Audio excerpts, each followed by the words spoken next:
Let me introduce you all to the auto beveler. Jumping straight in, the first feature I'm showing off isn't too special, but it's handy. This front pad is for general sanding and isn't what I was referring to as auto in the name, but it's great for getting perfectly straight scratch lines into the flats of your knife. It also cleans up plunge lines quicker than normal hand sanding, but remember, ultimately I am biased about this. I prefer to use this front pad with a treadle so that my hands remain free. But that only applies when using this front pad, because next we have our auto sharpening feature, which doesn't need both hands. When in this configuration, the knife doesn't have to be secured to the plate as seen in this video. As you can imagine, towards the end of sharpening, you'll be flipping the knife regularly, so you'll want to just use your hand to hold it in place at that point. Changing the angle is as simple as changing the stroke length. You just have to undo one bolt.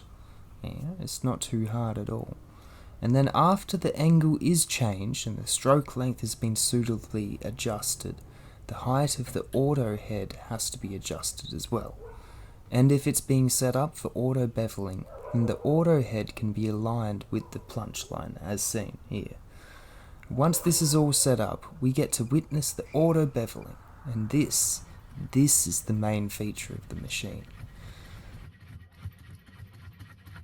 Now, as you can see, the scratch lines on the auto beveler are not straight, so if that's what you crave, you can go back to the front pad to set your straight lines like so.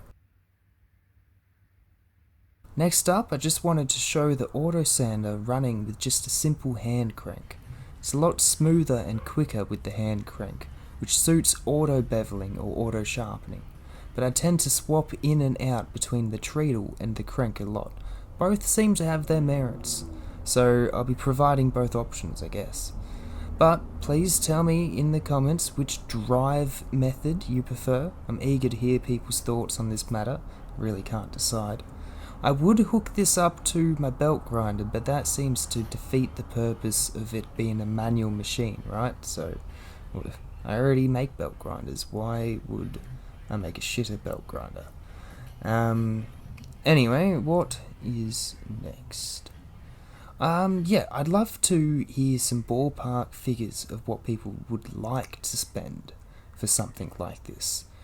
Your answers will help me a lot when I decide how to upgrade this machine, just how heavy duty should I go, for example, and how many features. And yeah, that is my show and tell, I think. I don't have much more. Oh wait, hang on. Before I go, I should mention that I'm auctioning off this machine to the highest bidder.